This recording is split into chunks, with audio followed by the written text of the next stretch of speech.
Hi students, welcome back to first code YouTube channel. आज student computer programming through C के इस series में हम लोग डिस्कस करने वाले हैं टाइप्स ऑफ प्रोग्रामिंग लैंग्वेजेस। इसके पहले के वीडियोज में स्टूडेंट हमने सॉफ्टवेयर क्या होते हैं इसे डिस्कस किया था, और जस्ट प्रीवियस वीडियो में हमने डिस्कस किया था टाइप्स ऑफ सॉफ्टवेयर, जहाँ पे हमने सिस्टम सॉफ्टवेयर और एप्लीकेशन सॉफ्टवेयर इन दोनों को डिस्कस किया था। साथ में हमने दोनों के टाइप्स, फीचर्स, डिफरेंसेस को भी डिस्कस किया था। तो यदि आपने उन सभी वीडियोज को नहीं देखा है तो आई बटन पे क्लिक करके देख लीजिए, या मैं प्लेलिस्ट का लिंक आपको डिस्क्रिप्शन में दे दूंगा, तो आप प्लेलिस्ट को स्टूडेंट फॉलो करते हुए चलिए। देखिए, प्लेलिस्ट को फॉलो करने से आपको फायदा क्या होगा कि चीजें सीक्वेंस में चलेंगी तो आपको समझने में ज्यादा आसानी होगी। ठीक है, तो आज का एजेंडा हम लोग डिस्कस कर लेते हैं स्टूडेंट। सबसे पहले आज हम लोग जानेंगे कि आखिर लैंग्वेज क्या होता है। ठीक है, देन देखेंगे प्रोग्रामिंग लैंग्वेज क्या होता है। देन जानेंगे हम लोग कि कितने तरह के प्रोग्रामिंग लैंग्वेज आखिर एग्जिस्ट करते हैं। लो लेवल लैंग्वेज के बारे में पढ़ेंगे, हाई लेवल लैंग्वेज के बारे में पढ़ेंगे, और इसके लो लेवल लैंग्वेज के types, that is machine level and assembly language. High level language के डिफरेंट जो अप्रोच होते हैं, प्रोसीजर ओरिएंटेड और ऑब्जेक्ट ओरिएंटेड, इन दोनों को डिस्कस करेंगे। और लास्टली हम लोग डिस्कस करेंगे स्टूडेंट प्रोसीजर ओरिएंटेड प्रोग्रामिंग और ऑब्जेक्ट ओरिएंटेड प्रोग्रामिंग के बीच में डिफरेंसेस को। तो ये आज का हमारा एजेंडा होने वाला है। तो स्टार्ट करेंगे स्टूडेंट हम लोग अपने फर्स्ट टॉपिक से, जो कि हमारा होने वाला है कि आखिर लैंग्वेज क्या होता है। So what is language? Language is a mode of communication that is used to share ideas, opinions with each other. Language जो एक भाषा है, क्या होता है? ये एक कम्युनिकेशन का जरिया है, कम्युनिकेशन का माध्यम है, जिस माध्यम से हम लोग क्या कर सकते हैं, एक दूसरे के साथ अपने आइडिया, अपने विचार, अभिव्यक्ति को शेयर कर सकते हैं। जैसे अगर मैं आपको भी पढ़ा रहा हूँ, ठीक है, तो हम क्या किस में बात कर रहे हैं? हिंदी लैंग्वेज में। आप क्या सुन रहे हैं? हिंदी लैंग्वेज सुन रहे हैं। तो इसका क्या मतलब है कि हम जो सेंडर हैं, यानी हम जो बोल रहे हैं हिंदी लैंग्वेज, और आप जो रिसीवर हैं, आप सुन रहे हैं हिंदी लैंग्वेज, तो हम दोनों को हिंदी लैंग्वेज में अच्छी अंडरस्टैंडिंग होनी चाहिए। हम दोनों को हिंदी लैंग्वेज समझ में आना चाहिए, तभी ना हम दोनों एक दूसरे में बात कर सकते हैं। या जैसे लाइव सेशन आप अटेंड करते हैं मेरा, तो उसमें आप हिंदी में लिख कर भेजते हैं या इंग्लिश में लिख कर भेजते हैं, ठीक उसी प्रकार हम हिंदी में बोलते हैं या इंग्लिश वर्ड का यूज करते हैं। तो इसका मतलब क्या, हिंदी और इंग्लिश जो भी लैंग्वेज है, दोनों को समझ में आना चाहिए वो लैंग्वेज। ये होता है लैंग्वेज या कम्युनिकेशन का माध्यम। For example, if we want to teach someone, अगर मैं आपको पढ़ा रहा हूँ, वी नीड अ लैंग्वेज, हम लोग को एक लैंग्वेज की जरूरत है, that is understandable by both communicator, जो कि आपके द्वारा भी समझ में आता हो और हमको भी समझ में आता हो, है ना। हिंदी में बोल रहे हैं तो हिंदी मुझे भी समझ में आती है और हिंदी आपको भी समझ में आती है। चलिए, अब बात करते हैं आखिर प्रोग्रामिंग लैंग्वेज क्या है। ये तो हुआ जनरल लैंग्वेज की बात। तो प्रोग्रामिंग लैंग्वेज क्या है स्टूडेंट? जैसा कि हम लोग जानते हैं, to communicate with a person we need a specific language. किसी पर्सन के साथ कम्युनिकेट करने के लिए हमें एक स्पेसिफिक लैंग्वेज की जरूरत होती है। जैसे अगर हम फ्रेंच में चले जाएं और वहां हिंदी में हम बोले तो वो लोग नहीं समझेंगे। उसी तरह रोमानिया के लोग अगर यहाँ आ जाए और वो बोले तो हम लोग नहीं समझेंगे। ठीक है, तो यहाँ पे क्या होता है कि हर एक पर्सन का अपना अपना लैंग्वेज होता है, यानी वो अलग अलग लैंग्वेज में बात करते हैं, अलग अलग लैंग्वेज वो समझते हैं। ठीक है, ठीक उसी प्रकार similarly to communicate with computers, computer से कम्युनिकेट करने के लिए programmers also need a language is called programming language. देखिए, समझिए इन बातों को, प्रोग्रामिंग लैंग्वेज आखिर है क्या। जैसे जो कंप्यूटर है, हमारा कंप्यूटर सिस्टम है, उसमें हम कोई भी इंस्ट्रक्शन देते हैं, यानी कि कमांड देते हैं कि मान लिया जाए म्यूजिक चलाओ, है ना, कैमरा ओपन करो, कॉल लगाओ। ये सारा कमांड हम या तो लिख कर दे सकते हैं, या आजकल वॉइस कमांड आ गया है तो वॉइस से दे सकते हैं। तो आखिर वो जो प्रोसेसिंग होता है सिस्टम के अंदर में, वो किस प्रकार से होता है? क्या वो डायरेक्टली हमारे इंग्लिश लैंग्वेज को समझ लेता है? नहीं। जो हमारा सिस्टम है वो क्या है? वो हार्डवेयर है। और हार्डवेयर क्या समझता है? डिजिटल सिग्नल्स को, है ना। डिजिटल सिग्नल्स कुछ इस प्रकार से होते हैं, आपको मालूम होना चाहिए डिजिटल सिग्नल्स। ओके, तो जो अप एंड डाउन होता है स्टूडेंट डिजिटल सिग्नल्स का, हम लोग इसे 0 और 1 कंसीडर करके चलते हैं। ठीक है, 0 और 1, जो सिस्टम है हमारा, ये भी 0 1 का मतलब इसको पता नहीं है, लेकिन हम ऐसा सेट कर दिया अप एंड डाउन 0 1। ठीक है, तो यहाँ पे क्या होता है स्टूडेंट, अभी आप इस पे नहीं जाइए, देखिए मैं 0 1 पे अभी ही चल गया। ठीक है, अभी प्रोग्रामिंग लैंग्वेज हम लोग समझ रहे हैं, तो ये तो समझ रहा है डिजिटल सिग्नल्स, हमने इसे ठीक है 0 1 में कर दिया डिफाइन। तो हमें इसे जो इंस्ट्रक्शंस देने होंगे कंप्यूटर को, वो जीरोज और वंस के कॉम्बिनेशन में देने होंगे। ठीक है, जीरोज और वंस के कॉम्बिनेशन में देने होंगे। तो यहां पे आया लैंग्वेज का कॉन्सेप्ट। ठीक है, यानी कि सिस्टम का एक अपना लैंग्वेज है। ठीक है, सिस्टम का क्या है, एक अपना लैंग्वेज है, हार्डवेयर का एक अपना लैंग्वेज है जो कि 0 और 1 को समझता है, बाइनरी को समझता है। हम लोग क्या बाइनरी को समझते हैं? नहीं। ठीक है, समझ सकते हैं, हम लोग बाइनरी में भी लिख सकते हैं, लेकिन वो बहुत डिफिकल्ट टास्क है। तो यहाँ पे क्या चाहिए, एक मीडिएटर चाहिए, एक मीडियम चाहिए, एक ऐसा लैंग्वेज चाहिए जो कि हमारा सिस्टम भी समझ सके, ओके, और जो कि हम लोग भी समझ सके। तो वहां पे आया स्टूडेंट प्रोग्रामिंग लैंग्वेज का कॉन्सेप्ट। प्रोग्रामिंग लैंग्वेज क्या है, एक प्रोग्राम करने का जरिया है, एक ऐसा लैंग्वेज है जो कि सिस्टम भी समझता है और हम भी समझते हैं। ठीक है, हालांकि सिस्टम एंड सिस्टम उसे समझता नहीं है, वहां पे फिर ट्रांसलेटर की जरूरत पड़ती है। वो हम लोग नेक्स्ट वीडियो में पढ़ेंगे कि आखिर ट्रांसलेटर क्या होते हैं, ट्रांसलेटर के डिफरेंट टाइप्स क्या है, डेट इज लैंग्वेज प्रोसेसर उन्हें कहा जाता है। अभी उस पर नहीं जाना है। ठीक है, तो प्रोग्रामिंग लैंग्वेज आप लोग समझे स्टूडेंट, फिर से मैं बता दे रहा हूं कि जैसे एक पर्सन से कम्युनिकेट करने के लिए हमें किसी लैंग्वेज की नीड होती है, सिमिलरली कंप्यूटर से कम्युनिकेट करने के लिए हमें एक लैंग्वेज की नीड होती है जिसे प्रोग्रामिंग लैंग्वेज कहते हैं।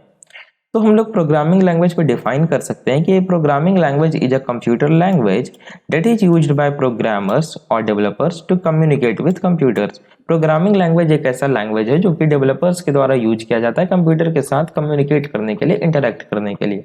आगे बात समझ में, ये है आपका, it is a set of instructions written in any specific language. अब प्रोग्रामिंग लैंग्वेज क्या होते हैं, सेट ऑफ इंस्ट्रक्शंस होते हैं, है ना। हम लोग जब भी कमांड देंगे किसी प्रोग्रामिंग लैंग्वेज में तो set of instructions, different instructions देंगे, है ना, और written in any specific language. अब प्रोग्रामिंग लैंग्वेज भी अलग अलग होते हैं, है ना, डिफरेंट स्पेसिफिक लैंग्वेज होते हैं। जैसे कि हम ह्यूमन है तो हम ह्यूमन एक लैंग्वेज को समझते हैं। अगर मान लिया जाए कोई जानवर है, उसको हम लोगों से कम्युनिकेट करना है तो उसको पहले ह्यूमन लैंग्वेज सीखना पड़ेगा।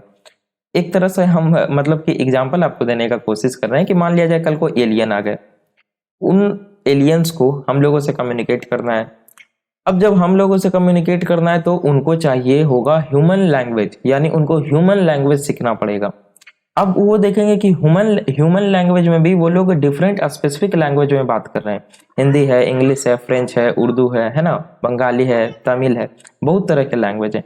ठीक उसी प्रकार स्टूडेंट जो प्रोग्रामिंग लैंग्वेज है, तो प्रोग्राम जब हम लोग लिखते हैं तो स्पेसिफिक लैंग्वेज, अलग अलग लैंग्वेज में हम लोग लिख सकते हैं। जैसे फॉर एग्जाम्पल सी है आपका, C++, जावा, पाइथन, रूबी, पर्ल, जावा स्क्रिप्ट, डिफरेंट प्रोग्रामिंग लैंग्वेज है। ठीक है, डिफरेंट प्रोग्रामिंग है, स्क्रिप्टिंग लैंग्वेज है। अब उसमें ज़्यादा डीप अभी नहीं जाइए आप अगर बिगिनर्स हैं तो। ठीक है, तो परफॉर्म अ स्पेसिफिक टास्क, अलग अलग टास्क को परफॉर्म करने के लिए, डिफरेंट टास्क को परफॉर्म करने के लिए। ठीक है, तो ये है क्या, फिर से मैं बता दे रहा हूँ, programming language set of instructions हम लोग लिखते हैं और ये स्पेसिफिक लैंग्वेज में लिखे जाते हैं। जैसे अभी हम लोग सी लैंग्वेज पढ़ रहे हैं, अभी आपका फर्स्ट यूनिट चल रहा है। थर्ड यूनिट से जब हम लोग सी लैंग्वेज में फर्स्ट प्रोग्राम लिखना स्टार्ट करेंगे तो आप देखिएगा हम लोग सेट ऑफ इंस्ट्रक्शंस देंगे, फर्स्ट प्रोग्राम लिखेंगे जिसमें हेलो वर्ल्ड को प्रिंट कराया जाता है, नेम को प्रिंट कराया जाता है स्क्रीन पे। ठीक है, तो उसमें हम लोग देखेंगे कि 3 4 5 लाइन का कोड हम लोग लिखेंगे और उसके बाद वो हमारा कंपाइल होकर एग्जीक्यूट होगा। अब कंपाइलेशन क्या होता है, एग्जीक्यूशन, वो हम लोग नेक्स्ट वीडियो में डिस्कस करेंगे स्टूडेंट, जब हम लोग लैंग्वेज प्रोसेसर पढ़ रहे होंगे। तो programming language student, I hope आपको अब कोई प्रॉब्लम नहीं होनी चाहिए प्रोग्रामिंग लैंग्वेज में कि है क्या, प्रोग्रामिंग लैंग्वेज क्या है, फिर से बता दे रहा हूं मैं। ये एक मीडियम है, ये एक ऐसा लैंग्वेज है जिसके द्वारा हम डेवलपर्स कंप्यूटर के द्वारा कंप्यूटर के साथ कम्युनिकेट कर पाते हैं। ठीक है, अब बात करते हैं टाइप्स ऑफ प्रोग्रामिंग लैंग्वेज की। तो प्रोग्रामिंग लैंग्वेज को अगर ब्रॉडली क्लासिफाइड किया जाए तो 2 टाइप्स में इसे क्लासिफाई किया जा सकता है। First is low level language and the second is high level language. तो आखिर ये दोनों हैं क्या, तो देखते हैं हम लोग लो level language. Low level language is machine dependent programming language, और ये बहुत इंपॉर्टेंट है। लो लेवल लैंग्वेज जो है स्टूडेंट वो क्या है, मशीन डिपेंडेंट प्रोग्रामिंग लैंग्वेज है, यानी कि हर एक मशीन के लिए हमें क्या करना पड़ेगा, अलग अलग बार बार हमें लिखना पड़ेगा सेट ऑफ इंस्ट्रक्शंस को लो लेवल लैंग्वेज। जैसे कि अगर मान लिया जाए मैं एक सिस्टम में लिख रहा हूं कि 2+4 ये 2 नंबर है, या कोई भी 2 नंबर को ऐड करने का प्रोग्राम, एकदम सिंपल सा प्रोग्राम है। हम यूजर से 2 नंबर लेंगे, उसको ऐड कराएंगे और उस दोनों के आउटपुट को, उस दोनों के रिजल्ट को हम क्या करेंगे, स्क्रीन पे शो करवाएंगे। हमने लो लेवल लैंग्वेज में एक सिस्टम पे इस प्रोग्राम को लिखा। नाउ अगर सेम प्रोग्राम को हमें क्या करना है, किसी दूसरे सिस्टम के लिए अगर हमें चाहिए वो प्रोग्राम, तो हमें दूसरे सिस्टम पे फिर से उसके अनुसार लिखना पड़ेगा। ठीक है, यानी कि यहाँ पे पोर्टेबिलिटी का कॉन्सेप्ट नहीं होता है कि एक बार हमने प्रोग्राम लिखा और उसको हम किसी भी मशीन पे एग्जीक्यूट करवा सकते हैं, ऐसा यहाँ पे स्टूडेंट नहीं होता है। ठीक है, तो ये मशीन डिपेंडेंट होता है। The processor runs low level programs directly without the need of compiler और इंटरप्रेटर। ठीक है, ये भी बहुत इंपॉर्टेंट है लो लेवल लैंग्वेज में कि जो प्रोसेसर्स होते हैं लो लेवल लैंग्वेज के, वो क्या करते हैं, डायरेक्टली उस प्रोग्राम को एग्जीक्यूट करवा देते हैं without the need of compiler और इंटरप्रेटर। कंपाइलर या इंटरप्रेटर की जरूरत वहां पे नहीं पड़ती, यानी किसी भी लैंग्वेज प्रोसेसर नहीं कर सकते, कंपाइलर या इंटरप्रेटर की जरूरत नहीं पड़ती है, क्योंकि असेंबली लैंग्वेज में असेंबलर चाहिए। आगे हम लोग पढ़ते हैं। So the programs written in low level language can be run very fast. So programming language, जो लो लेवल लैंग्वेज में लिखे होते हैं जो भी प्रोग्राम्स, वो काफी फास्टली एग्जीक्यूट होते हैं। क्यों फास्टली एग्जीक्यूट होते हैं? क्योंकि उन्हें कन्वर्ट नहीं करना पड़ता है। ठीक है, वो डायरेक्टली प्रोसेसर्स के द्वारा एग्जीक्यूट करवा दिए जाते हैं। कैसे करवा दिए जाते हैं, आगे हम लोग टाइप्स पढ़ते हैं तो समझ में आएगा। So the languages in this category are machine level language and assembly language. Low level language में दो लैंग्वेज एग्जिस्ट करते हैं। फर्स्ट है आपका machine level language and second है आपका असेंबली लैंग्वेज। अगर हम बात करें स्टूडेंट मशीन लेवल लैंग्वेज की, तो इसे अब हम लोग समझते हैं आखिर ये है क्या। ठीक है, computers can understand only digital signals. बिल्कुल, कंप्यूटर क्या समझता है, डिजिटल सिग्नल्स को समझता है, which are in binary digits, that is 0 और 1, जो कि बाइनरी डिजिट्स में होता है 0 1 0 1 0 1, कुछ इस प्रकार से। So the instructions given to the computer can be only in binary codes. इसीलिए जो भी हम इंस्ट्रक्शंस देंगे कंप्यूटर को, वो बाइनरी कोड्स में होने चाहिए, यानी जीरोज और वंस के कॉम्बिनेशन में 0 0 0 1 1 0 0 0 1 0, कुछ इस प्रकार से आपके इंस्ट्रक्शंस होने चाहिए। ठीक है, The machine language consists of instructions that are in binary 0 और 1। जो मशीन लैंग्वेज होता है स्टूडेंट, वो उन इंस्ट्रक्शंस को कंसिस्ट करता है, यानी उसमें जो भी इंस्ट्रक्शंस लिखे होते हैं वो जीरोज और वंस के कॉम्बिनेशन होते हैं। यानी अगर मान लिया जाए 2 नंबर को ऐड करने का प्रोग्राम लिखा हुआ है मशीन लेवल लैंग्वेज में या मशीन लैंग्वेज में, तो वो जीरोज और वंस के कॉम्बिनेशन में होंगे। ठीक है, और computers can understand only machine level language. Computer सिर्फ मशीन लेवल लैंग्वेज को समझता है ना, जीरोज और वंस को समझता है। तो उसे क्या करना पड़ेगा, इसे कन्वर्ट करने की जरूरत नहीं पड़ेगी, डायरेक्टली प्रोसेसर क्या करेगा, इसे एग्जीक्यूट करवा देगा। करेगा या नहीं बताइए। जैसे हम हिंदी में बोल रहे हैं, आप हिंदी जानते हैं, तो क्या आपको ट्रांसलेटर का जरूरत पड़ेगा क्या? नहीं, आप समझ जाइएगा। लेकिन अगर फ्रेंच का कोई वर्ड आ जाए, आपको इसका मतलब पता नहीं है, तो आप क्या कीजिएगा, गूगल ट्रांसलेट या फ्रेंच टू हिंदी निकालिएगा, फ्रेंच टू इंग्लिश, यानी किसी भी ट्रांसलेटर का यूज कीजिएगा। इधर आप कोई भी टाइप्स के ट्रांसलेटर का यूज करें, आप ट्रांसलेटर का यूज कीजिएगा। जस्ट वही कॉन्सेप्ट यहाँ पे स्टूडेंट कि मशीन लैंग्वेज की बात करें जो कि जीरोज और वंस के कॉम्बिनेशन में होते हैं, अगर प्रोग्राम्स उसमें लिखे हुए हैं तो मशीन डायरेक्टली इसे समझ लेगा और प्रोसेसर इसे एग्जीक्यूट करवा देगा। यहाँ पे ट्रांसलेटर की कोई भी जरूरत, कोई भी नीड नहीं है। ठीक है स्टूडेंट, क्योंकि कंप्यूटर्स मशीन लेवल लैंग्वेज समझता है। But writing a program in machine level language is a difficult task. Machine level language में स्टूडेंट प्रोग्राम को लिखना एक डिफिकल्ट टास्क है, बिल्कुल, because it is not easy for programmers to write instructions in binary code. ये बिल्कुल भी easy नहीं होता है। आप ही सोचिए, अगर आपको सिर्फ जीरोज और वंस के कॉम्बिनेशन में प्रोग्राम लिखना पड़े तो ये कितना ज्यादा हैक्टिक हो जाएगा, कितना ज्यादा डिफिकल्ट टास्क हो जाएगा। क्योंकि एक भी 0 और 1 अगर इधर उधर हुआ, गड़बड़ाया, तो आपका प्रोग्राम, जो आपका डिजायर्ड रिजल्ट है, आउटपुट है, वो आपको नहीं शो करेगा।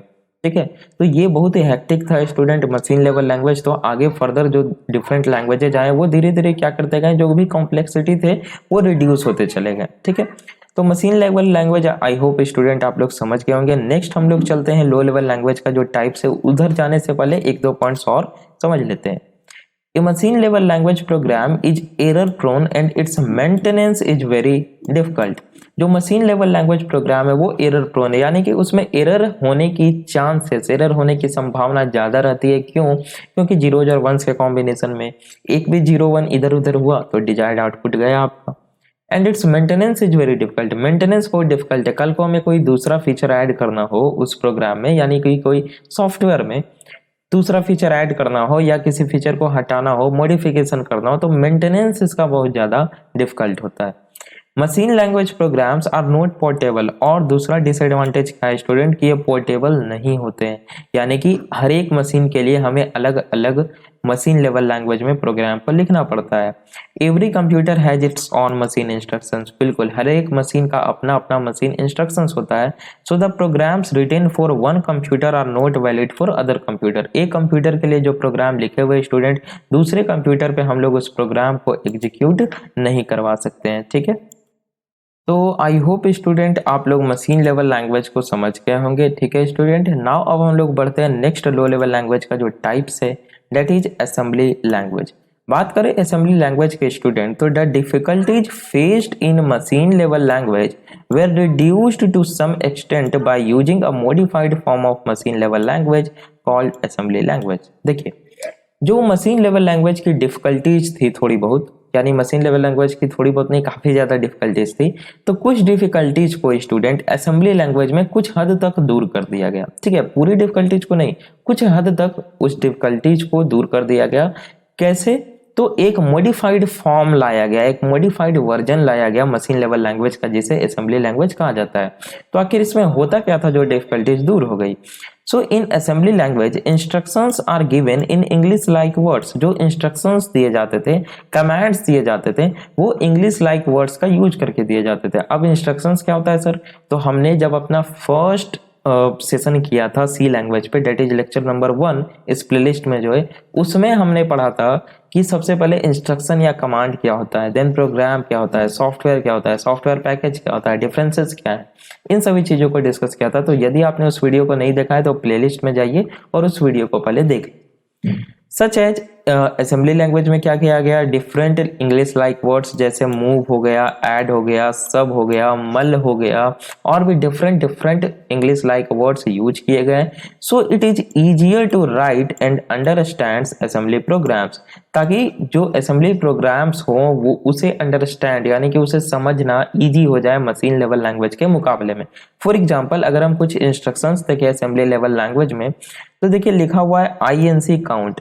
तो इसका मतलब क्या है? अगर हम एक बार दो बार इसे पढ़ ले, समझ ले, तो हम फिर तीसरी बार इसे समझ सकते हैं, है ना। यानी कि ये ह्यूमन अंडरस्टैंडेबल फॉर्मेट में लिखा हुआ है, इसे हम समझ सकते हैं कि अच्छा इसका मतलब क्या है कि increment the memory variable count, जो भी मेमोरी वेरिएबल काउंट की वैल्यू है उसे 1 से इंक्रीमेंट करा दो। अगर आपको ये सब थोड़ा सा भी वेरिएबल इंक्रीमेंट समझ में नहीं आ रहा है तो घबराने की जरूरत नहीं है। हम लोग जैसे जैसे प्रोग्रामिंग लैंग्वेज में सी में आगे बढ़ते जाएंगे वैसे वैसे आपको ये सारी चीजें समझ में आती जाएंगी, ठीक है। तो INC काउंट का मतलब क्या है? मान लिया जाए काउंट की वैल्यू अगर 7 है, तो इस इंस्ट्रक्शंस के एग्जीक्यूट होने के बाद काउंट की वैल्यू 7 से क्या हो जाएगी, 8 हो जाएगी। सेकेंड देखिए, दूसरा इंस्ट्रक्शन है मूव टोटल 48, यानी ये क्या कर रहा है कि मूव कर दो, ये जो 48 है इसको मूव कर दो टोटल में, यानी कि transfer the value of 48 in the memory variable total. Total जो वेरिएबल है इसका वैल्यू क्या कर देगा, 48 कर देगा, ठीक है। थर्ड देखिए इंस्ट्रक्शन लिखा हुआ है ऐड AH, BH, यानी क्या करेगा, BH के वैल्यू को AH में ऐड कर देगा, है ना। Add the content of BH register into the AH register. तो इस तरह के इंस्ट्रक्शन से जो हम लोग हैं, जो भी प्रोग्रामर्स है, डेवलपर्स, वो समझ सकते हैं कि आखिर इंस्ट्रक्शन से क्या टास्क परफॉर्म हो रहा है। तो यहाँ पे थोड़ी सी चीजें इजी हो गई मशीन लेवल लैंग्वेज के मुकाबले, जैसा कि आप देख भी पा रहे हैं। लेकिन फिर भी जो सारी डिफिकल्टीज थी वो दूर नहीं हुई। जैसे अगर हम बात करें स्टूडेंट, तो since a computer can understand only machine level language, computer only machine level language को अंडरस्टैंड करता है, क्या वो इस INC count, move total 48, add AH, BH इसे समझ पाएगा क्या? बिल्कुल नहीं, नहीं समझ पाएगा। तो असेंबली लेवल लैंग्वेज, जो भी असेंबली लैंग्वेज प्रोग्राम्स थे, must be translated into machine language. तो अब इन लैंग्वेज को स्टूडेंट ट्रांसलेट करना बहुत जरूरी हो गया, क्योंकि यहाँ पे देखिए क्या लिखा हुआ है, INC काउंट, ये सारे इंग्लिश लाइक वर्ड्स लिखे हुए हैं ना। तो इन सभी को जब तक हम लोग मशीन लेवल लैंग्वेज में ट्रांसलेट नहीं करेंगे तब तक क्या मशीन समझ पाएगा? नहीं समझ पाएगा। तो यहाँ पे ट्रांसलेटर का नीड हो गया। तो the translator that is used for translating is called assembler. तो असेंबलर किसे कहा जाता है? वो ट्रांसलेटर जो कि असेंबली लेवल लैंग्वेज को, जो कि असेंबली लैंग्वेज को मशीन लैंग्वेज में कन्वर्ट करे, उसे असेंबलर कहते हैं। फिर से बता दे रहा हूँ, वो ट्रांसलेटर, वो लैंग्वेज प्रोसेसर जो कि असेंबली लैंग्वेज को मशीन लैंग्वेज में कन्वर्ट करे, उसे असेंबलर कहते हैं, एंड वाइस वर्सा। ठीक है। Although writing programs in assembly language is a bit easier, the programmers has to know all the low-level details related with the hardware of a computer. कुछ easy था assembly language में programmes को लिखना, लेकिन फिर भी प्रोग्रामर्स को सारे लो लेवल डिटेल्स जो कि सिस्टम के हार्डवेयर से रिलेटेड थे वो उन्हें जानना पड़ता था। क्यों? क्योंकि जो असेंबली लैंग्वेज प्रोग्राम्स थे वो भी मशीन डिपेंडेंट थे, यानी कि एक मशीन पे आपने प्रोग्राम्स लिखा, दूसरे मशीन पे, यहाँ मशीन से तात्पर्य सिस्टम से है, एक कंप्यूटर सिस्टम पे आपने प्रोग्राम लिखा, दूसरे कंप्यूटर सिस्टम पे सेम प्रोग्राम को आप एग्जीक्यूट नहीं करवा सकते हैं। क्यों? क्योंकि जो असेंबली लैंग्वेज होते थे स्टूडेंट, ये भी मशीन डिपेंडेंट होते थे। मतलब क्या कि असेंबली लैंग्वेज में जो डेटा होता था स्टूडेंट, वो स्टोर होता था कंप्यूटर रजिस्टर्स में। ठीक है। और जैसा कि हम लोग जानते हैं कि each computer has different set of registers, हर एक कंप्यूटर का अलग अलग अपना सेट ऑफ रजिस्टर्स होता है। Thus the assembly language program is also not portable, इसीलिए ये भी पोर्टेबल नहीं थे। हर एक सिस्टम के लिए हमें बार बार अलग अलग असेंबली लेवल लैंग्वेज में प्रोग्राम्स को लिखना पड़ता था। ठीक है। तो आई होप आप लोग स्टूडेंट असेंबली लैंग्वेज क्या होता है इसे समझ के होंगे। तो लो लेवल लैंग्वेज यहाँ पे हमारा एंड हो गया स्टूडेंट। अब हम लोग स्टार्ट करेंगे हाई लेवल लैंग्वेज। ठीक है। So high level languages are designed keeping in mind the features of portability. देखिए, हाई लेवल लैंग्वेज को डिजाइन किया गया है पोर्टेबिलिटी के कॉन्सेप्ट को मद्देनजर रखते हुए, यानी कि पोर्टेबल होना चाहिए। एक बार हमने प्रोग्राम को लिख दिया तो बार बार सेम टास्क के लिए हमें इसी प्रोग्राम को लिखने के नीड ना हो। हम इस प्रोग्राम को या जो भी हाई लेवल लैंग्वेज का यूज करके सॉफ्टवेयर बने उसे हम पोर्टेबल हो, वो हम एक सिस्टम से दूसरे सिस्टम पे, एक इन्वायरमेंट से दूसरे इन्वायरमेंट में ले जा सकें। ठीक है।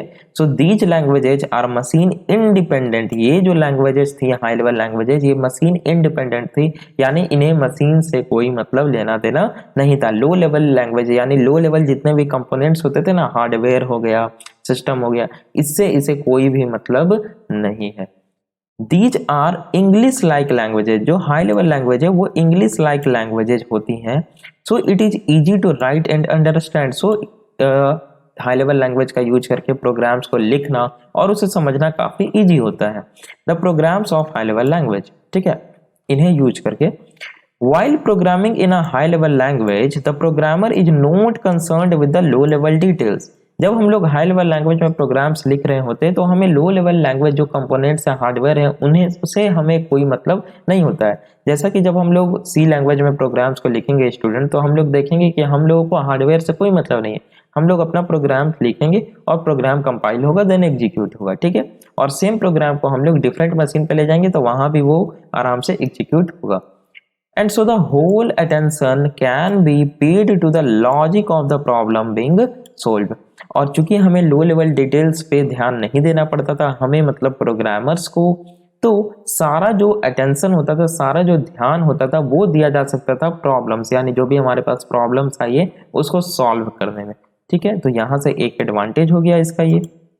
Now for translating a high level language program into machine language compiler और इंटरप्रेटर इज यूज्ड। अब चूंकि हाई लेवल लैंग्वेज जो प्रोग्राम्स है स्टूडेंट वो इंग्लिश लाइक लैंग्वेज में लिखा हुआ है। ठीक है। जैसा कि हम लोग देखेंगे जब सी लैंग्वेज का प्रोग्राम्स बनाएंगे तो अब उसे क्या करना पड़ेगा, मशीन लैंग्वेज में कन्वर्ट कराना पड़ेगा। क्यों कन्वर्ट कराना पड़ेगा? क्योंकि जो हमारा हार्डवेयर है, जो सिस्टम है, मशीन है, वो डिजिटल सिग्नल्स समझता है, जीरोज और वंस में समझता है, जो कि मशीन लैंग्वेज। तो इस जो हाई लेवल लैंग्वेज है उसको जो मशीन लेवल लैंग्वेज में कन्वर्ट कराएगा एंड वाइस वर्सा, ये होता है आइदर कंपाइलर का यूज करके या इंटरप्रेटर का यूज करके। अब कंपाइलर और इंटरप्रेटर क्या है, क्या दोनों में कुछ डिफरेंसेस है, इसको हम लोग समझेंगे नेक्स्ट वीडियो में, जो कि होगा आपका लैंग्वेज प्रोसेसर का। ठीक है। So every language has its on compiler और इंटरप्रेटर। हर एक जो हाई लेवल लैंग्वेजेज होती हैं उनका अपना कंपाइलर होता है या इंटरप्रेटर होता है। जिसकी भी हम बात करें, अगर सी का बात करें तो उसका अपना एक कंपाइलर है जीसीसी, उसी प्रकार सी प्लस प्लस का अपना है, जावा का अपना एक कंपाइलर है जावा सी, पाइथन का अपना इंटरप्रेटर। यानी कि हर एक स्टूडेंट, आप प्रोग्रामिंग लैंग्वेज की बात करें, means high level programming language की, उनका अपना कंपाइलर या इंटरप्रेटर होता है। ठीक है। मेन एडवांटेज क्या है हाई लेवल लैंग्वेज का, कि it is easy to read. बिल्कुल हम लोगों के लिए समझना इजी होता है, लिखना इजी होता है, और सबसे जो मेन एडवांटेज है मेंटेन करना। क्योंकि हम लोगों ने सॉफ्टवेयर डेवलपमेंट लाइफ साइकिल में पढ़ा था, आप लोगों ने अगर नहीं पढ़ा है तो कोई बात नहीं है, जो सबसे ज़्यादा टाइम लगता है जब कोई भी सॉफ्टवेयर डेवलप हो जाता है तो मेंटेनेंस में, क्योंकि जब तक सॉफ्टवेयर एग्जिस्ट करेगा तब तक आपको मेंटेनेंस कराना पड़ेगा, आइदर वो आपका परफेक्टिव मेंटेनेंस हो, अडेप्टिव हो या करेक्टिव हो। ठीक है, नहीं समझ में आ रहा है ये सब, कोई बात नहीं है। ठीक है, एचडीएलसी में हम लोग को पढ़ना था। तो some high level languages are, कुछ हाई लेवल लैंग्वेज के टाइप्स यहाँ दिए गए। फोर्ट्रान, फॉर्मूला ट्रांसलेशन, बहुत ये बोला जाए तो ओल्ड लैंग्वेज है, अब इसका यूज नहीं होता है। वो बोल हो गया आपका, ठीक है, ये भी बहुत ओल्ड लैंग्वेज है स्टूडेंट, इसका जो फुल फॉर्म है कॉमन बिजनेस ओरिएंटेड लैंग्वेज, ये भी अब स्टूडेंट यूज नहीं होते हैं। ठीक है, बेसिक हो गया आपका बिगिनर्स, ये कुछ ऐसे करके होता था इसका, देखिए beginners all purpose symbolic instruction code, कुछ इस प्रकार से इसका नेम था। ठीक है स्टूडेंट, उसी प्रकार से आपका सी प्लस प्लस हो गया, जावा हो गया, सी शार्प हो गया, पाइथन हो गया, ये सारे क्या है हाई लेवल लैंग्वेजेज है। हम लोग जो पढ़ने वाले स्टूडेंट सी लैंग्वेज, वो भी क्या है आपका हाई लेवल लैंग्वेज। ठीक है, यानी कि इंग्लिश लाइक वर्ड्स का हम लोग यूज करके उसमें लिखेंगे, इंग्लिश लाइक सेंटेंसेस उसमें लिखेंगे, और उसके बाद कंपाइलर जो होगा सी का, डेट इज जीसीसी, वो क्या करेगा, कन्वर्ट करेगा उसे मशीन लेवल लैंग्वेज में। अब मशीन लेवल लैंग्वेज यानी कि प्रोसेसर उसे प्रोसेसिंग करेगा, फिर जो रिजल्ट आएगा तो रिजल्ट तो देगा वो किस में, मशीन लेवल लैंग्वेज में, सीधी सी बात है। तो फिर क्या करेगा हमारा जीसीसी यानी सी का कंपाइलर, उस रिजल्ट को हम लोग यानी human understandable format English sentence में कन्वर्ट करके हमें शो करेगा। ठीक है, तो हाई लेवल लैंग्वेज को भी स्टूडेंट फर्दर डिवाइड किया गया है दो पार्ट्स में। फर्स्ट है procedural oriented programming language and then second है ऑब्जेक्ट ओरिएंटेड प्रोग्रामिंग लैंग्वेज। तो इन दोनों को भी हम लोग बारी बारी से समझ लेते हैं। बात करते हैं हम लोग प्रोसीजरल ओरिएंटेड प्रोग्रामिंग लैंग्वेज की, तो इसे शॉर्ट में पीओपी बोला जाता है। Language is derived from structured programming, structured programming से ये डिराइव्ड किया गया है, and based upon the procedure call concept, ये प्रोसीजर कॉल कॉन्सेप्ट के बेसिस पे क्या है ये वर्क करता है। तो प्रोसीजर यानी कि फंक्शन एक तरह से कर सकते हैं, यानी कि जो प्रोसीजरल ओरिएंटेड प्रोग्रामिंग लैंग्वेज है स्टूडेंट, इसे हम बोल सकते हैं फंक्शन ओरिएंटेड प्रोग्रामिंग लैंग्वेज। और जो हमारा सी लैंग्वेज है ये भी फंक्शन ओरिएंटेड प्रोग्रामिंग लैंग्वेज है। जब हम लोग सी लैंग्वेज में फंक्शंस के कॉन्सेप्ट को पढ़ेंगे तब मैं आपको वहां पे बताऊंगा। ठीक है, it divides a programme into a small procedures called routines और फंक्शंस। ये क्या करता है स्टूडेंट, जो हमारे प्रोग्राम्स होते हैं इसको डिफरेंट पार्ट्स में डिवाइड कर देता है, जिसे रूटीन्स या फंक्शंस बोला जाता है। ठीक है, आपका प्रोग्राम है सी लैंग्वेज में लिखा हुआ, उसमें डिफरेंट फंक्शंस होंगे और हर एक फंक्शन अपना एक स्पेसिफिक, देखिए नाम से पता चल रहा है फंक्शन, यानी वो एक फंक्शन परफॉर्म करेगा, एक टास्क परफॉर्म करेगा, स्पेसिफिक टास्क। इससे फायदा क्या होगा कि जब भी हमें उस टास्क को परफॉर्म करना होगा तो हम उस फंक्शन को कॉल कर लेंगे। जैसे मान लिया जाए हमने ऐड का, सब्ट्रैक्ट का, मल्टीप्लिकेशन का, डिवीजन का और मॉड्यूलो का, इन पांचों का क्या किया हमने फंक्शन बना दिया। अब मान लिया जाए हमें ऐड करने की जरूरत है, हम इस फंक्शन को कॉल कर लेंगे। हमें मल्टीप्लाई करने की जरूरत है, हम मल्टीप्लाई के फंक्शन को कॉल कर लेंगे। तो इसका ये एडवांटेज है स्टूडेंट। ठीक है, so the advantage of procedure oriented programming language is that it helps programmer to easily track the program flow। ये प्रोग्रामर को हेल्प करता है कि आप प्रोग्राम के कंट्रोल फ्लो को इजीली ट्रैक कर सकते हैं। बिल्कुल, कौन सा फंक्शन कब कॉल हो रहा है इसके हिसाब से हम लोग प्रोग्राम के कंट्रोल फ्लो को ट्रैक कर सकते हैं। ठीक है, and code can be reused. बिल्कुल, कोड रीयूज का कॉन्सेप्ट जो होता है स्टूडेंट बहुत बड़ा एडवांटेज देता है। ये बार बार हमें सेम टास्क को परफॉर्म करने के लिए कोड लिखने की जरूरत नहीं होती है। जैसे फॉर एग्जांपल आप समझिए, आप प्रोग्राम लिख रहे हैं, ठीक है, आपको कहीं पे नीड आया कि 2 नंबर को ऐड करना है, आपने 2 नंबर को ऐड करने का प्रोग्राम लिख दिया। फिर मान लीजिए कुछ सेट ऑफ लाइन्स के बाद, यानी कि 15-20 लाइन बाद या 100 लाइन बाद, फिर से आपको 2 नंबर के प्रोग्राम, 2 नंबर को ऐड करने का आपको क्वेरी लिखना है। तो आप क्या कीजिएगा, फिर से सेम कोड को लिखिएगा। देन मान लिया जाए इसी प्रकार से एक प्रोग्राम में अगर हमें 15-20 बार जरूरत पड़ जाए तो, और वो जो हमारा प्रोग्राम हो 5-5 लाइन का हो, तो 20-25-100 लाइन तो हमारा इसी में बर्बाद हो गया। तो इससे बचने के लिए प्रोग्राम रीयूज यानी कोड रीयूज के कॉन्सेप्ट का जो है इजाद हुआ। यहाँ पे क्या होता है स्टूडेंट, हम लोग प्रोसीजरल ओरिएंटेड प्रोग्रामिंग लैंग्वेज में जैसा कि हमने बताया कि एक प्रोग्राम्स को सेट ऑफ फंक्शंस में डिवाइड करके लिखते हैं, यानी एकदम ऐसे ही पूरे हिल्ले प्रोग्राम को नहीं लिख देते हैं। ठीक है, होल प्रोग्राम नहीं लिखते। यहाँ पे करते क्या है आखिर हम लोग कि प्रोग्राम मान लिया जाए हमें लिखना है कैलकुलेशन के लिए, तो ऐड के लिए एक फंक्शन बनाएंगे, मल्टीप्लिकेशन के लिए, देन सब्ट्रैक्शन के लिए, डिवीजन के लिए, जहां जहां हमें जिस जिस फंक्शन की जरूरत होगी हम उसे कॉल कर लेंगे। अब मान लिया जाए हमें 10 बार एडिशन को परफॉर्म करना है, हम 10 बार एडिशन के फंक्शन को कॉल कर लेंगे, बार बार तो नहीं करना पड़ेगा हमें। जस्ट इसलिए एग्जाम्पल देखें हम लोग student procedure oriented programming language की, तो सी है आपका फॉर्मूला ट्रांसलेशन है, बेसिक है, पास्कल है, एक्सेट्रा, ये सारे क्या है प्रोसीजरल ओरिएंटेड प्रोग्रामिंग लैंग्वेज के एग्जाम्पल है। और जो सी हम लोग स्टार्ट करने वाले हैं थर्ड यूनिट से, वो भी आपका प्रोसीजरल ओरिएंटेड प्रोग्रामिंग लैंग्वेज का एग्जाम्पल है। हम लोग देखेंगे कि उसमें हम लोग फंक्शन पे ज्यादा ध्यान देंगे, ना कि डेटा पे ध्यान देंगे। सेकेंड जो आपका टाइप्स होता है स्टूडेंट, वो होता है आपका ऑब्जेक्ट ओरिएंटेड प्रोग्रामिंग लैंग्वेज। और ऑब्जेक्ट ओरिएंटेड प्रोग्रामिंग लैंग्वेज आजकल के मॉडर्न एज में सबसे ज्यादा यूज हो रहा है। सो इसे शॉर्टकट में हम लोग उप बोलते हैं, ठीक है। OOP language is based upon the objects, ये स्टूडेंट ऑब्जेक्ट्स पे बेस्ड होता है, और जो फंक्शन ओरिएंटेड या प्रोसीजर ओरिएंटेड था वो फंक्शन पे बेस्ड होता है, ठीक है। So in OOPs programming language programs are divided into a small parts called objects. यहाँ पे क्या किया जाता है कि ऑब्जेक्ट्स के कॉन्सेप्ट का यूज किया जाता है, यानी जो हमारे प्रोग्राम्स होते हैं उनको डिफरेंट ऑब्जेक्ट्स में डिवाइड कर दिया जाता है, और उस ऑब्जेक्ट्स का अपना डेटा होता है, अपना फंक्शन होता है। यानी यहाँ पे इनहेरिटेंस कॉन्सेप्ट का, पॉलीमॉर्फिज्म कॉन्सेप्ट का यूज किया जाता है। और यहाँ पे क्या होता है स्टूडेंट, बेसिकली मैंने आपको बताया गया कि एक ऑब्जेक्ट होता है, और ऑब्जेक्ट, हर एक ऑब्जेक्ट का अपना डेटा होता है, अपना फंक्शन होता है। तो यहाँ पे इनकैप्सुलेशन के कॉन्सेप्ट का यूज होता है। तो अब ये सारे चीजें क्या है, इनकैप्सुलेशन, इनहेरिटेंस, ठीक है, पॉलीमॉर्फिज्म, आपको बिल्कुल भी घबराना नहीं है। सी लैंग्वेज में कहीं भी इसका यूज नहीं होने वाला है, क्योंकि सी प्रोसीजर ओरिएंटेड प्रोग्रामिंग लैंग्वेज है।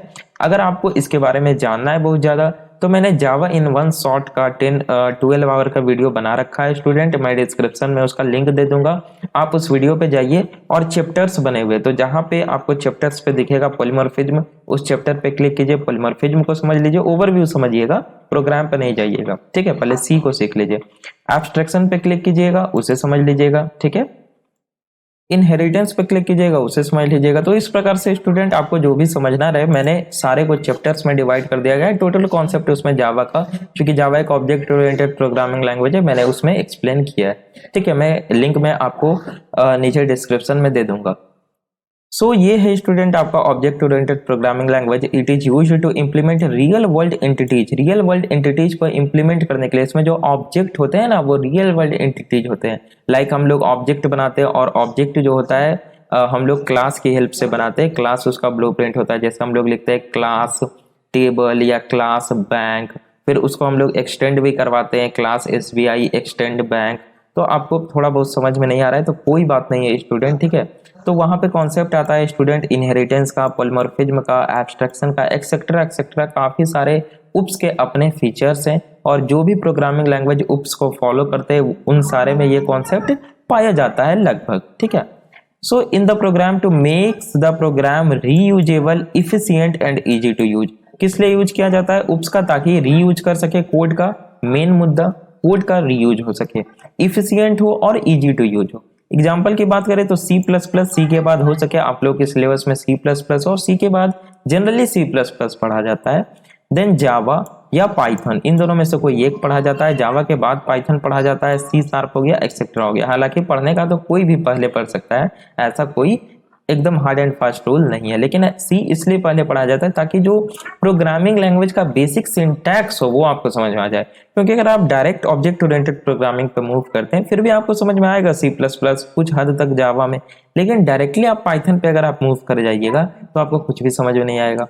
मतलब पाइथन खूब अच्छे से समझ में आ जाएगा, आप पाइथन में एक्सपर्ट हो जाइएगा, लेकिन जो प्रोग्राम का फंडा होता है, बेसिक कॉन्सेप्ट होता है, सिंटैक्स होता है, वो आप नहीं समझ पाइएगा, क्योंकि पाइथन बहुत ही इजी प्रोग्रामिंग लैंग्वेज है, ठीक है। जिस प्रोग्राम को सी लैंग्वेज में मान लिया जाए लिखने में अगर 15 लाइन का कोड लग रहा है, पाइथन में आप उसे 1 लाइन में लिख सकते हैं, कुछ इस प्रकार का है, ठीक है। तो अभी आप सी को समझिए स्टूडेंट। आई होप आप लोग ऑब्जेक्ट ओरिएंटेड प्रोग्रामिंग लैंग्वेज यहां तक समझ के होंगे। तो अब स्टूडेंट बात कर लेते हैं हम लोग differences between procedure oriented programming और ऑब्जेक्ट ओरिएंटेड प्रोग्रामिंग, जो कि आपसे एग्जाम में बेसिकली पूछे जाते हैं। तो अगर कोई ऐसे स्टूडेंट है जो कि किसी यूनिवर्सिटी एग्जाम्स के लिए या सेमेस्टर एग्जाम के लिए प्रिपेयर कर रहे हैं तो वो थोड़ा ध्यान दें यहाँ पे। देखिए प्रोसीजरल ओरिएंटेड प्रोग्रामिंग जो होता है इसमें प्रोग्राम डिवाइड किए जाते हैं स्मॉल पार्ट्स में, जिन्हें क्या बोला जाता है, फंक्शन। जब भी हमें इन फंक्शंस को कॉल करना होता है कॉल कर लेते हैं। लेकिन ऑब्जेक्ट ओरिएंटेड प्रोग्रामिंग में क्या होता है, प्रोग्राम जो डिवाइड किया जाता है स्मॉल पार्ट्स में वो ऑब्जेक्ट्स में, हर एक ऑब्जेक्ट्स का अपना डेटा होता है, अपना फंक्शन होता है। जब भी हमें उस डेटा का नीड होगा हम ऑब्जेक्ट नेम में डॉट मेंबरशिप ऑपरेटर लगा के उसे कॉल कर लेंगे। फंक्शन का यूज करना होगा हम डॉट मेंबरशिप ऑपरेटर लगा के उस फंक्शन को यूज कर लेंगे। ठीक है, अगर हम प्रोसीजरल ओरिएंटेड प्रोग्रामिंग की बात करें स्टूडेंट, तो ये टॉप डाउन अप्रोच को फॉलो करता है, और जो ऑब्जेक्ट ओरिएंटेड प्रोग्रामिंग है ये बॉटम अप अप्रोच को फॉलो करता है। अब ये टॉप डाउन अप्रोच और बॉटम अप अप्रोच क्या है स्टूडेंट, तो ध्यान से समझिए। देखिए टॉप डाउन अप्रोच जो होता है स्टूडेंट, टॉप डाउन नाम से पता चल रहा होगा, तो इसमें क्या होता है कि देखिए कोई भी सिस्टम की आप बात करें यानी किसी भी सॉफ्टवेयर की, तो उसका एक हायरार्किकल मैनर होता है। ठीक है, तो जो सबसे टॉप लेवल का कंपोनेंट होता है, जो होल सिस्टम होता है, ठीक है, वो क्या है, टॉप लेवल का कंपोनेंट है, उसे डिवाइड किया जाता है डिफरेंट सब कंपोनेंट में। ठीक है, फिर उन सब कंपोनेंट को डिफरेंट कंपोनेंट में डिवाइड किया जाता है। इस तरह से पूरे सिस्टम को तैयार किया जाता है। फिर से मैं बता दे रहा हूं, एक आपका सॉफ्टवेयर है, ठीक है, ओवरऑल सॉफ्टवेयर जिसे आप कह लीजिए, उसमें फंक्शनलिटीज को ऐड किया जा रहा है, यानी उसके डिफरेंट सब टाइप्स बनाए गए। देन उस सब टाइप्स के भी डिफरेंट सब कंपोनेंट्स बनाए गए जिसमें फंक्शनलिटीज को ऐड किया गया। इस तरह से चीजें चलती गई, तो ये टॉप डाउन अप्रोच कहलाता है। हालांकि बॉटम अप अप्रोच में क्या होता है, जो सबसे लो लेवल कंपोनेंट होते हैं सबसे पहले वो डिजाइन किए जाते हैं, एकदम बेसिक लेवल कंपोनेंट। फिर इन दो तीन बेसिक लेवल कंपोनेंट को तैयार करके दो तीन बेसिक लेवल कंपोनेंट को मिला करके क्या किया जाता है, एक उसके ऊपर का यानी उसके हाई लेवल का एक कंपोनेंट तैयार किया जाता है। फिर इस तरह से दो तीन कंपोनेंट को मिला के एक हाई लेवल कंपोनेंट को तैयार किया जाता है, और ऐसे करते करते जब तक पूरा हमारा whole system, whole software system complete नहीं हो जाता है तब तक ये प्रोसेस चलते रहता है। तो ये क्या हुआ, बॉटम अप अप्रोच हुआ। ठीक है student, there is no access specifier in procedure oriented programming. Procedure oriented programming में एक्सेस स्पेसिफायर का कोई कॉन्सेप्ट नहीं होता है। अब एक्सेस स्पेसिफायर क्या होता है, ये ऑब्जेक्ट ओरिएंटेड प्रोग्रामिंग की चीजें हैं। यहाँ पे प्राइवेट, पब्लिक, प्रोटेक्टेड डिफरेंट तरह के एक्सेस स्पेसिफायर, जावा में तो डिफॉल्ट भी होता है। ठीक है, तो अगर आपको एक्सेस स्पेसिफायर के बारे में ज्यादा अधिक जानना है तो आप जावा वाले वीडियो पे जाएं, चैप्टर्स है, वहां पे एक चैप्टर होगा आपका एक्सेस स्पेसिफायर या एक्सेस मॉडिफायर करके, उस पर क्लिक करके आप देख लें। ठीक है, प्रोसीजर ओरिएंटेड की बात करें तो it does not have any proper way for hiding data, so it is less secure. Procedure oriented में डेटा हाइडिंग का कोई कॉन्सेप्ट नहीं होता है, सो ये लेस सिक्योर होता है। लेकिन बात करें ऑब्जेक्ट ओरिएंटेड प्रोग्रामिंग की तो इसमें डेटा बहुत ज्यादा सिक्योर रहता है, क्योंकि यहाँ पे इनकैप्सुलेशन का कॉन्सेप्ट है, यहाँ पे स्टूडेंट आपका प्राइवेट का कॉन्सेप्ट रहता है, यहाँ पे डेटा आपका बहुत ज्यादा सुरक्षित रहता है, हाइड रहता है। ठीक है स्टूडेंट, बात करें अगर हम प्रोसीजरल ओरिएंटेड की तो ओवरलोडिंग यहाँ पे पॉसिबल नहीं है। ओवरलोडिंग चाहे आप method overloading means function overloading की बात करें, जैसे कि मान लिया जाए फंक्शन ओवरलोडिंग का मतलब क्या होता है कि नेम सेम रहेगा फंक्शन का, लेकिन हम उसमें डिफरेंट आर्ग्यूमेंट दे सकते हैं। अब फंक्शन क्या है, आर्ग्यूमेंट क्या है, आपको तो समझ में आएगा नहीं, तो जस्ट आप पॉइंट्स याद रखिए, फंक्शन हम लोग पढ़ेंगे स्टूडेंट तो समझ जाएंगे। लेकिन ऑब्जेक्ट ओरिएंटेड प्रोग्रामिंग में ओवरलोडिंग पॉसिबल होता है। ठीक है, अगर बात करें प्रोसीजरल ओरिएंटेड की तो function is more important than data. बिल्कुल, यहाँ पे फंक्शन पे हम लोग ज्यादा ध्यान देते हैं, लेकिन ऑब्जेक्ट ओरिएंटेड प्रोग्रामिंग में data is more important than function. यहाँ पे डेटा हमारा सिक्योर रहना चाहिए, इसलिए यहाँ पे हम गेटर और सेटर मेथड का यूज करते हैं। ठीक है, procedural oriented student unreal world पे बेस्ड होता है, लेकिन जो ऑब्जेक्ट ओरिएंटेड होता है वो रियल वर्ल्ड पे, आपका रियल एंटिटी पे बेस्ड होता है। एग्जांपल देखिए प्रोसीजर ओरिएंटेड की तो सी हो गया, formula translation, pascal, basic etcetera. Object oriented में सी प्लस प्लस, जावा, पाइथन, सी शार्प एक्सेट्रा, ये सारे स्टूडेंट ऑब्जेक्ट ओरिएंटेड प्रोग्रामिंग के एग्जाम्पल्स हैं। ठीक है, तो ये था स्टूडेंट आज का हमारा वीडियो। हमने क्या क्या पढ़ा, एक फिर से हम लोग ओवरव्यू ले लेते हैं। हमने देखा लैंग्वेज क्या होता है, लैंग्वेज एक मीडियम होता है जिससे हम यानी कि कोई भी एक पर्सन दूसरे पर्सन से कम्युनिकेट कर सकता है। देन हमने देखा प्रोग्रामिंग लैंग्वेज क्या होता है, डेवलपर्स जब कंप्यूटर से कम्युनिकेट करना चाहते हैं तो एक मीडियम चाहिए, एक लैंग्वेज चाहिए, तो उस लैंग्वेज को हम प्रोग्रामिंग लैंग्वेज कहते हैं। टाइप्स ऑफ प्रोग्रामिंग लैंग्वेज में हमने सबसे पहले डिस्कस किया लो लेवल लैंग्वेज को। हमने देखा लो लेवल लैंग्वेज जो होता था वो क्लोजर टू मशीन लैंग्वेज होता था, और इसमें हमने दो लैंग्वेज को डिस्कस किया। फर्स्ट मशीन लैंग्वेज जो कि डायरेक्टली जीरोज और वंस में होती है, इन्हें कन्वर्ट करने का कोई जरूरत नहीं है क्योंकि ये डायरेक्टली बाइनरी में असेंबली लैंग्वेज की बात करें तो कुछ डिफिकल्टीज को दूर किया गया, मीन्स यहाँ पे कुछ इंग्लिश लाइक वर्ड्स लाइक मल, एड, सब, इस तरह के कॉन्सेप्ट लाए गए। तो यहाँ पे अब ट्रांसलेटर की नीड आ गई, क्योंकि यहाँ पे इंग्लिश लाइक वर्ड्स यूज हो गए, जो हमारा कंप्यूटर है वो तो समझता है मशीन लैंग्वेज, तो असेंबलर का यूज किया गया यहाँ पे। देन हमने बात किया second types of programming language, that is high level language. यहाँ पे हमने देखा कि पोर्टेबिलिटी के कॉन्सेप्ट को मद्देनजर रखते हुए इसे डेवलप किया गया हाई लेवल लैंग्वेज को। Different high level language C++ है, जावा है, सी भी एक हाई लेवल लैंग्वेज है। यहाँ पे इंग्लिश सेंटेंसेस में प्रोग्राम्स को लिखा जाने लगा। ठीक है स्टूडेंट, तो हाई लेवल लैंग्वेज स्टूडेंट्स हमने यहाँ पे देखा दो टाइप से हाई लेवल लैंग्वेज के, यानी कि दो कैटेगरी में हम इसे डिवाइड कर सकते हैं। फर्स्ट है procedure oriented programming and then है object oriented programming. Procedure oriented programming में हमने देखा कि ये फॉलो करते हैं किसे student, procedure oriented programming top down approach को फॉलो करता है, जबकि object oriented programming bottom up approach को फॉलो करता है। क्योंकि प्रोसीजर ओरिएंटेड प्रोग्रामिंग में हम लोग प्रोग्राम्स को फंक्शन में डिवाइड करते हैं, जबकि ऑब्जेक्ट ओरिएंटेड प्रोग्रामिंग में हम लोग ऑब्जेक्ट्स का यूज करके क्या करते हैं, प्रोग्राम को डिजाइन करते हैं। लास्ट में हमने डिफरेंसेस देख लिया प्रोसीजर ओरिएंटेड प्रोग्रामिंग और ऑब्जेक्ट ओरिएंटेड प्रोग्रामिंग में, जो कि आपसे एग्जाम्स में सामान्यतः जनरली पूछे जाते हैं। ठीक है, तो ये था स्टूडेंट आज का हमारा वीडियो। आई होप आपको पसंद आया होगा। स्टूडेंट प्लीज वीडियो को लाइक कर दीजिए और चैनल पे नए तो प्लीज चैनल को सब्सक्राइब कीजिए, बेल आइकन को क्लिक कीजिए, ताकि जो नेक्स्ट वीडियो आए स्टूडेंट लैंग्वेज प्रोसेसर का और जो भी फर्दर वीडियोज आए वो आपको नोटिफिकेशन सबसे पहले मिले। तो मिलते हैं स्टूडेंट अपने नेक्स्ट लैंग्वेज प्रोसेसर के वीडियो में। Thanks for watching.